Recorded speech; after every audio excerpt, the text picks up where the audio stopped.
আসসালামু আলাইকুম গাইজ, কেমন আছেন? আশা করি খুবই ভালো আছেন। তো আজকে নিয়ে চলে আসলাম আমাদের আরেকটি ভিডিও। তো আজকে আমি শেখাবো কীভাবে আপনারা জিজি মাউস প্রো দিয়ে ফাস্ট ইমোট দিতে পারেন কিবোর্ড মাউস দিয়ে। তো প্রথমেই আমি জিজি মাউস প্রোর আইকনে ক্লিক করে এডিটরে চলে যাব। তারপর ডবল ট্যাপ করে একটা কি অ্যাড করে নেব। আপনারা যে কোনো কি অ্যাড করতে পারেন, আমি টি দিয়ে দিব। তো এরপরে ডবল ক্লিক করে কিটার ভিতরে ঢুকে যাব। তারপর ক্রেজি ট্যাব সিলেক্ট করব। তারপরে এই সবগুলোকে ওয়ানে করে দেব।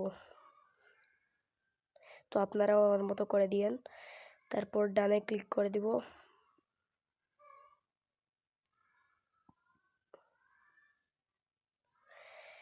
এরপরে সেভ করে দিব। তো দেখুন এখন কিভাবে ফার্স্ট ইমোট হচ্ছে। টিতে ক্লিক করলেই এখন ফার্স্ট ইমোট হবে। তো আপনারাও আমার মতো করে নেবেন, তাহলে ফার্স্ট ইমোট দিতে পারবেন। একটু দাঁড়ান গাইস, আমার এই কিটা একটু ঝামেলা করছে, এগুলো প্রথমে বসিয়েছিলাম তো তাই একটু ঝামেলা হচ্ছে। সেভ করে দিচ্ছি। তো গাইজ, ভিডিওটি যদি ভালো লেগে থাকে তাহলে লাইক করে চ্যানেলটি সাবস্ক্রাইব করে দিবেন এবং নোটিফিকেশন বেলটি অলে সেট করে দিবেন। আর আমাদের ভিডিও দেখার জন্য